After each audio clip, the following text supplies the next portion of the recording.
찬송가 94장을 드리겠습니다.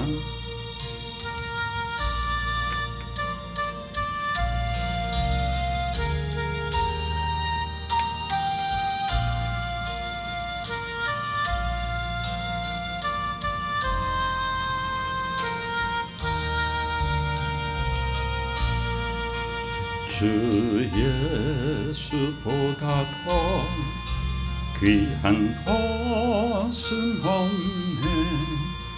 이 세상 부귀와 바꿀 수 없네.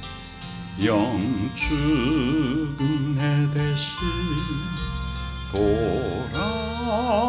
돌아가신 그 놀라운 사랑 잊지 못해.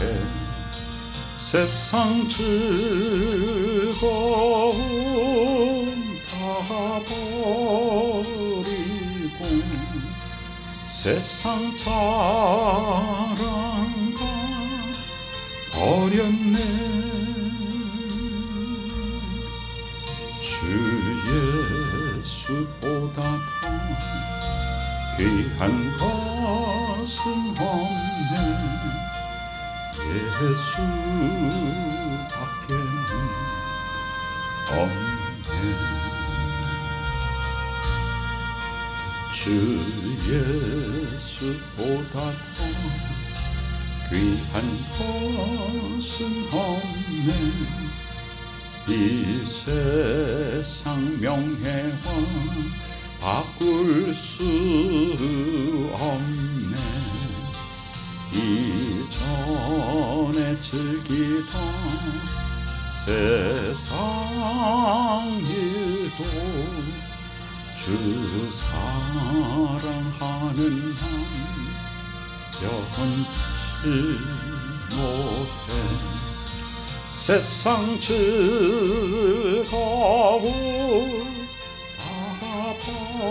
버리고 세상 자랑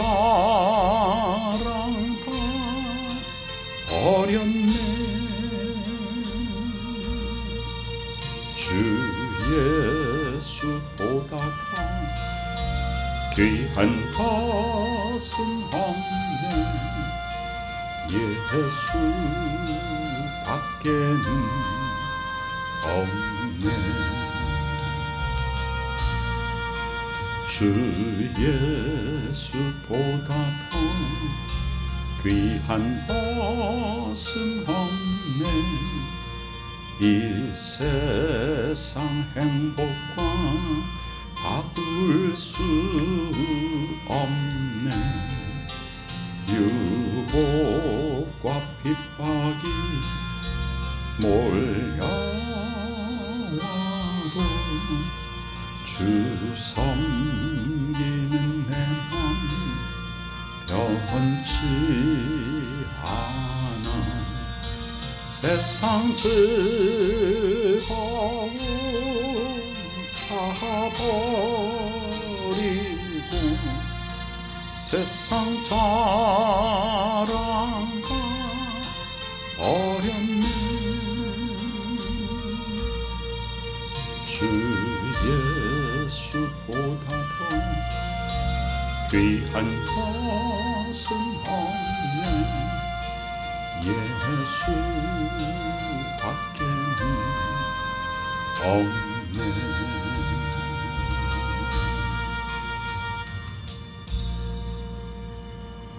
하나님 아버지의 은혜에 감사드립니다. 2021년 새해를 우리에게 주시고 1월달 첫 주일을 하나님의 은혜 가운데 지낼 수 있도록 지켜주시는 하나님 참으로 감사드립니다. 하나님 아버지의 뜻을 잘 깨닫고 그 뜻대로 순종하여 하나님이 기뻐하시는 삶에 열매 맺는 저희들이 삶이 되게 하여 주시옵소서. 우리 구주 예수 그리스도 이 땅에 오셔서 우리를 만나 주시고 우리를 구원해 주시고 하나님의 자녀 되게 하신 그 큰 은혜 잊지 않게 하여 주시고 언제나 하나님의 마음에 합한 자가 되어서 하나님이 계획하시고 설계하시고 섭리하시는 복된 뜻 가운데 온전히 순종하여 귀한 삶으로 하나님께 영광 돌리며 하늘 문을 여시고 부어주시는 하늘의 큰 축복으로 우리의 모든 삶에 넘치게 채워주셔서 그 모든 것을 가지고 또 많은 곳에 하나님 아버지의 사랑을 널리 베푸는 복된 축복의 통로가 되게 하여 주옵소서. 우리 구주 예수 그리스도의 귀하신 이름으로 간절히 기도드리옵나이다. 아멘. 2021년 1월 처음 맞는 수요일입니다. 1월 6일 수요일에 우리에게 하나님께서 이제 마태복음을 새롭게 묵상할 수 있도록 허락해 주심을 감사드립니다. 마태복음 1장. 마태복음 1장 16절에서 25절까지를 봉독하도록 하겠습니다. 야곱은 마리아의 남편 요셉을 낳았으니 마리아에게서 그리스도라 칭하는 예수가 나시니라.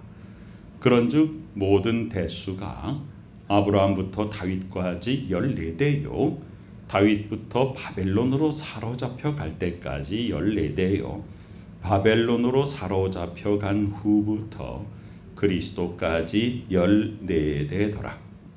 예수 그리스도의 나심은 이러하니라.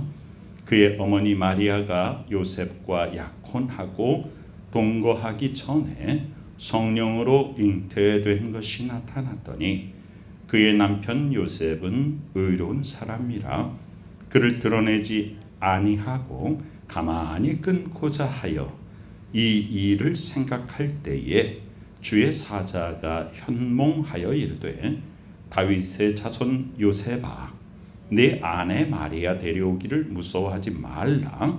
그에게 잉태된 자는 성령으로 된 것이라.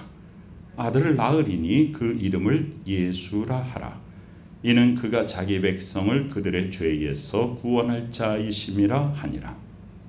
이 모든 일이 된 것은 주께서 선지자로 하신 말씀을 이루려 하심이니 이르시되 보라 처녀가 잉태하여 아들을 낳을 것이요 그의 이름은 임마누엘이라 하리라 하셨으니 이를 번역한즉 하나님이 우리와 함께 계시다 함이라.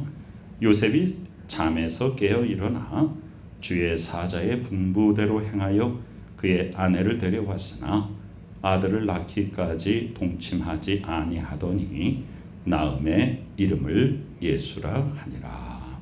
아멘. 마태복음은 신약 성경에 제일 먼저 있는 책이고 또 복음서 중에서도 가장 앞에 놓여진 책입니다. 이 마태는 우리가 잘 알다시피 세리의 일을 하던 사람이 예수님의 부름을 받고 예수님의 제자가 된 사람이죠. 이 마태라는 이름의 뜻은 선물이다, 여호와의 선물이다, 그런 의미를 가지고 있습니다. 마태는 유대인으로서 특별히 구약 성경에 예언된 메시아가 바로 이 예수님이다라고 하는 것을 사람들에게 알려줍니다.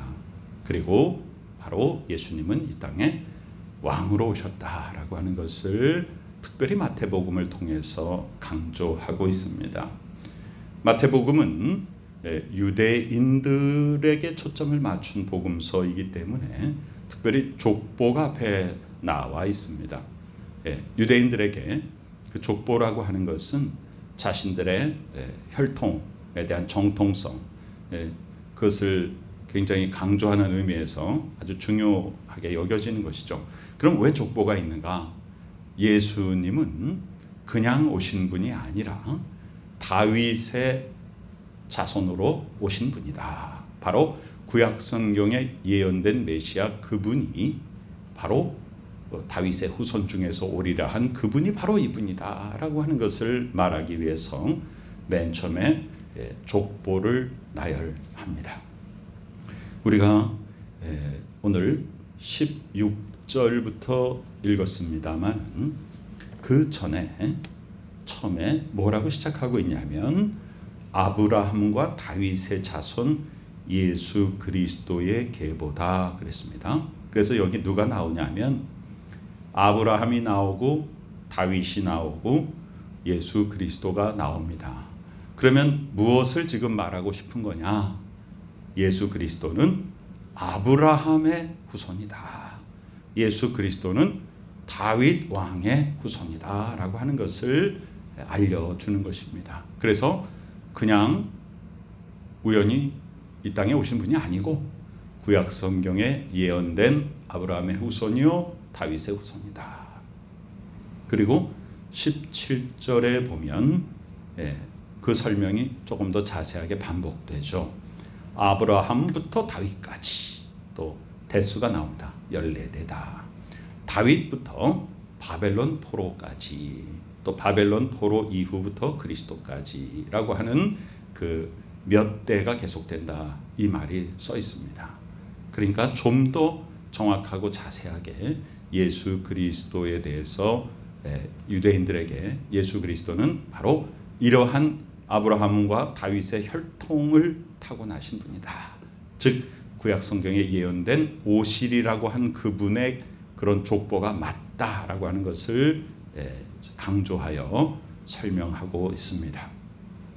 자, 2절에 보면 우리가 잘 아는 아브라함, 이삭, 야곱, 그 다음에 야곱의 12아들 중에서 어떤 지파가 메시아 지파로 택함받냐 하면 바로 유다죠. 유다입니다.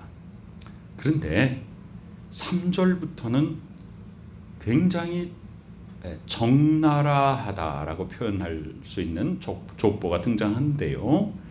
원래 이 족보를 쭉 보면은 여인의 이름은 등장하지 않고 아브라함, 이삭, 야곱, 유다 및 형제들 이렇게 있고, 그런데 유다는 다말에게서라고 하는 여인의 이름이 나옵니다. 그리고 그 뒤에 보면 베레스 세라, 베레스 헤스론, 헤스론 람, 람 아비나답, 아비나답 나손, 나손 살몬 계속 내려가는 게 남자의 이름에서 아버지가 아들을 낳고 그 아들이 또 아들을 낳고 이렇게 족보가 이어지는데 여인의 이름이 나옵니다. 3절에 나오는 다말은 누구냐 하면 유다의 며느리죠. 시아버지와 며느리 사이에서 베레스와 세라가 태어나게 됩니다. 이게 어찐 일이냐? 고대 이스라엘에는 계혼이라는 그런 풍속이 있었죠. 계혼은 장자의 혈통을 잇기 위해서 자기 남편이 후손이 없이 사망한 경우에는 그 남편의 동생을 통해서 남편의 혈통을 이어가는 것인데, 이 유다의 큰 아들은 엘이죠. 엘. 그 다말이 엘과 결혼했는데 엘이 죽었습니다. 후손이 없이. 그런데 그 다음 동생이 오난인데 오난이 형수와 함께하는 것을 거부해서 또 죽었습니다.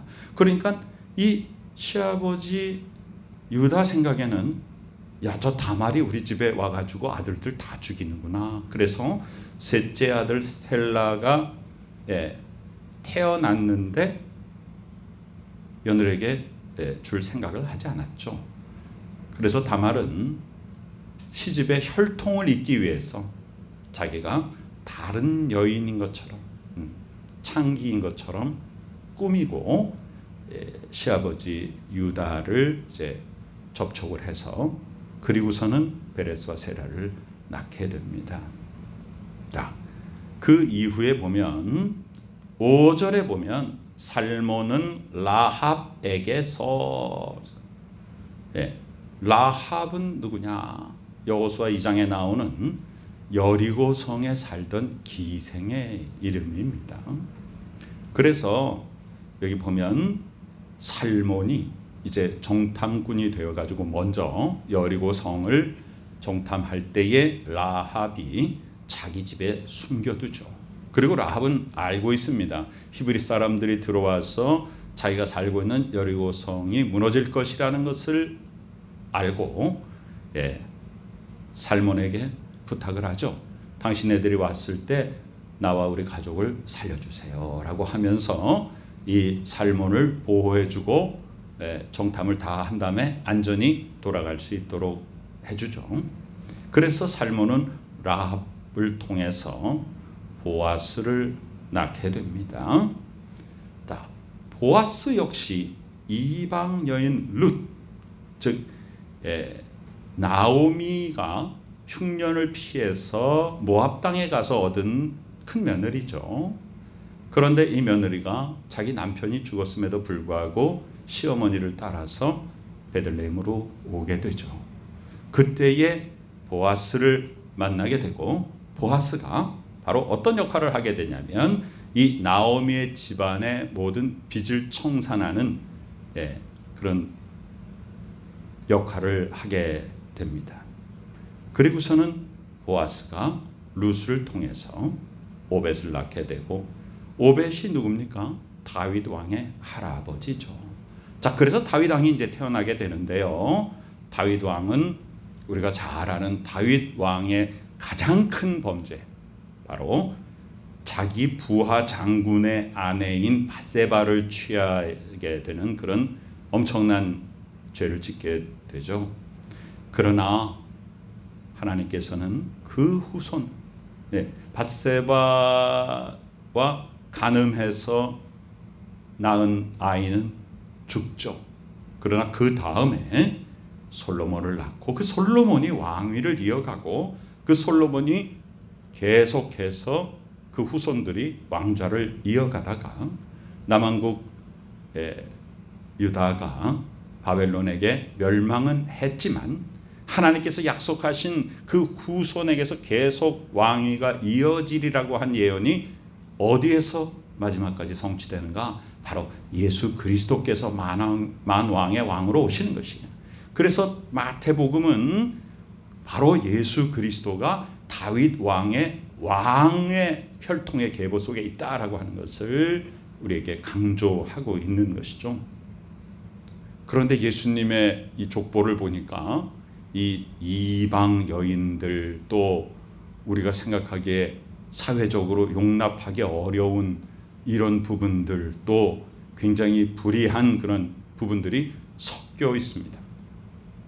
이것은 무엇을 말하는 것인가? 성경은 굉장히 정직한 책이고 어떤 것을 의도적으로 미화하지 않습니다. 그리고 예수 그리스도의 이 땅의 나심을 우리에게 어떻게 전달하고 있는가?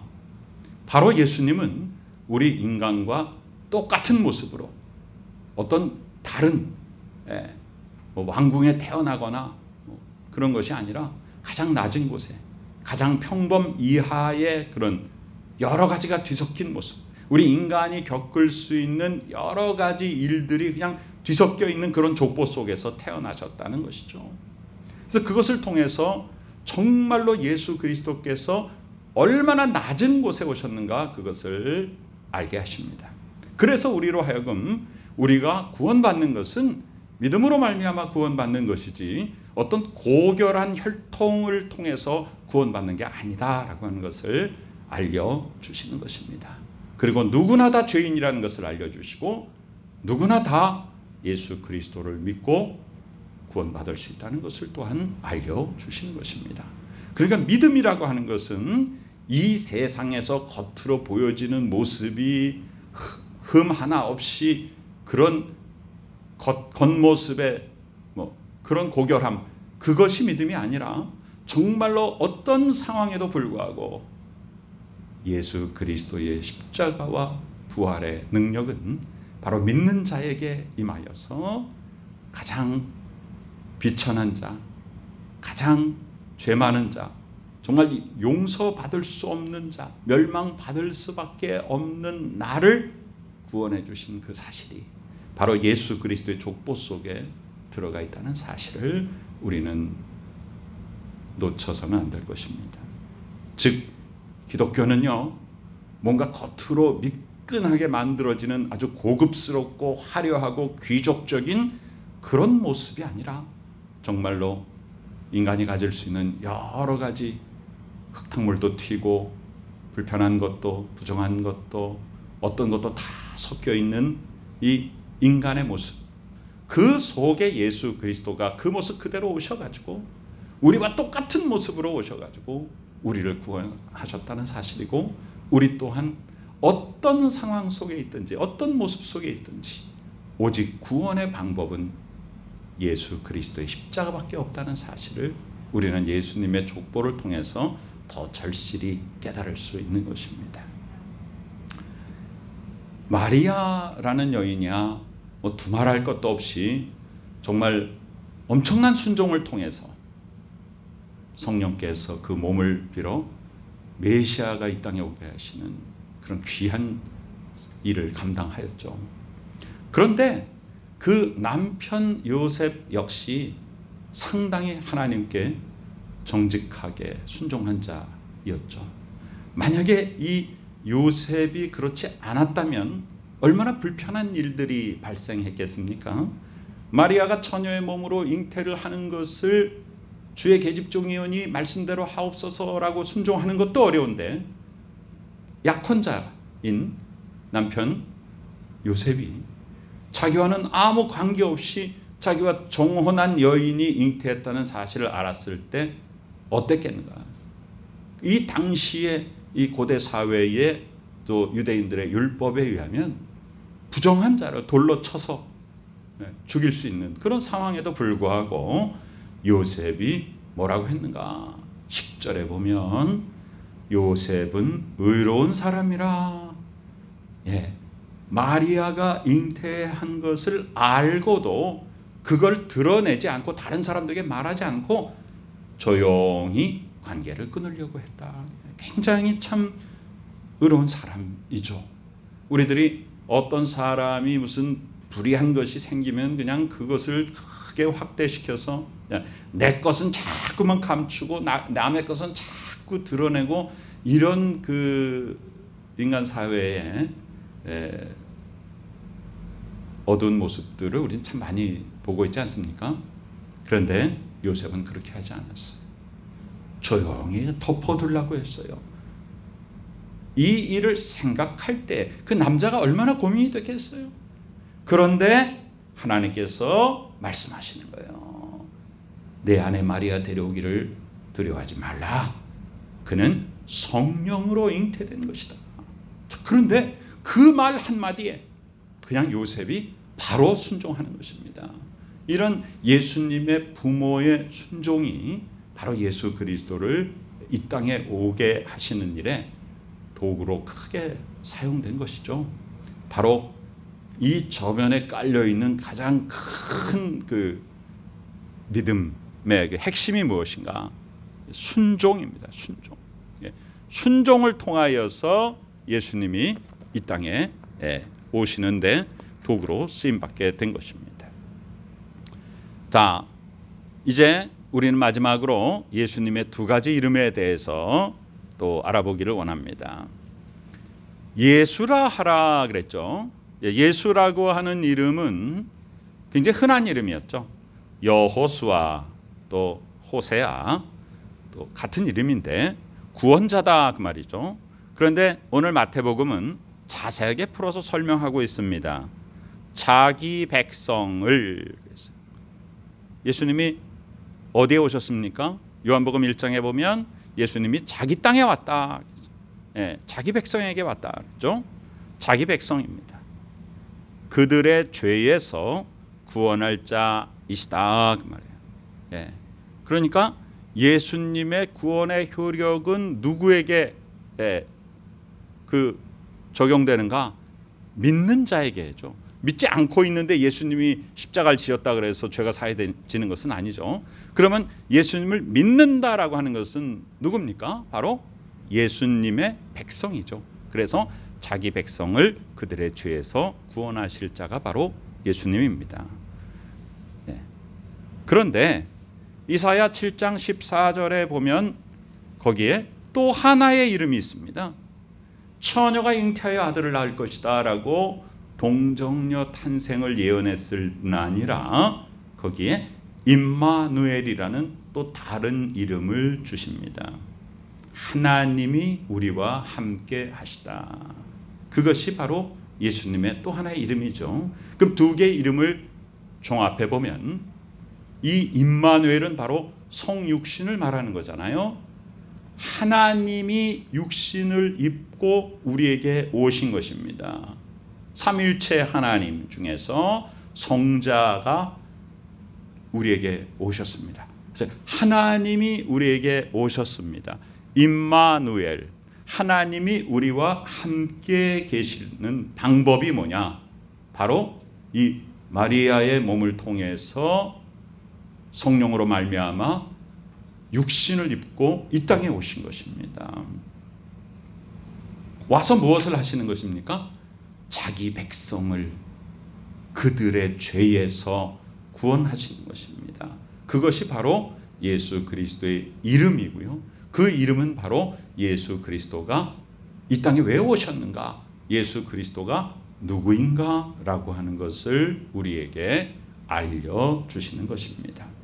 오늘 2021년 맞아서 처음 주시는 수요일에 우리가 마태복음 1장의 말씀을 묵상하며 이 족보 속에 들어와 있는 뜻, 바로 아브라함의 혈통, 다윗 왕의 혈통, 또한 그 속에 들어있는 4명의 여러 가지 모습의 여인들을 통해서 우리는 예수 그리스도가 이 땅에 왕으로 오셨지만, 그러나 세상에서 바라보는 그런 대단한 모습, 고결한 모습, 고급스러운 모습, 부유한 모습, 귀족적인 모습, 그것이 아니라 아주 서민보다도 더 낮은 모습으로 오셨다는 것을 우리는 또 한 번 깨닫고, 하늘아버지께서 바로 이 땅에 우리를 만나서 우리와 함께 계시는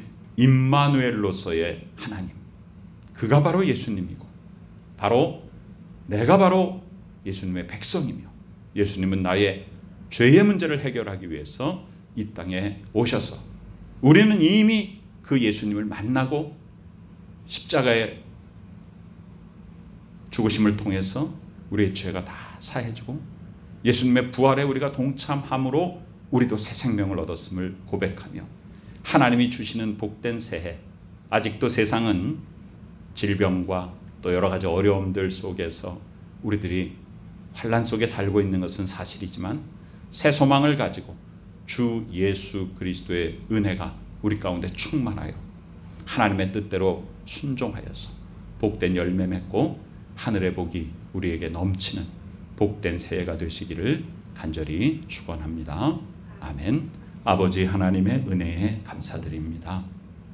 우리 구주 예수 그리스도께서 이 땅에 오신 귀한 뜻을 우리로 하여금 다시 한번 상고하게 하여 주시고, 하나님이 육신을 입고 우리와 함께 계시는 임마누엘의 예수 그리스도, 우리 자신이 예수 그리스도의 백성임을 고백하며 그 백성들의 죄, 나의 죄를 사하시기 위하여 당신의 목숨을 버려서 나의 죄의 문제를 해결해 주신 예수 그리스도, 내 마음 가운데 주인으로 모시고 항상 말씀 따라 순종하여 귀한 열매 맺고 이 복된 뜻을 우리의 삶의 모든 행실의 열매를 통하여서 세계 만방에 전하며, 하나님께서 부어주시는 큰 은혜가 우리 가운데 넘쳐나서 하나님이 부어주시는 복된 하늘의 축복을 또한 많은 사람들에게 나누는 복된 축복의 통로 될 수 있도록 주께서 축복하여 주시옵소서. 지금은 우리 구주 예수 그리스도 귀하신 은혜와 하나님 아버지 크신 사랑하심과 성령님의 놀라운 역사하심이 이 시간에 주 예수 그리스도의 은혜 가운데 거하며 그리스도의 십자가의 능력과 부활의 권세 가운데 이미 승리한 하나님의 자녀들, 이 땅 가운데서 좌로 나우로나 흔들리고 치우치지 아니하고 오직 앞을 바라보며 복음 가운데 순종하여 하늘의 복이 넘쳐나는 복된 믿음의 식구들의 머리 위에 지금부터 영원까지 함께 계시옵기를 간절히 축원하옵나이다. 아멘.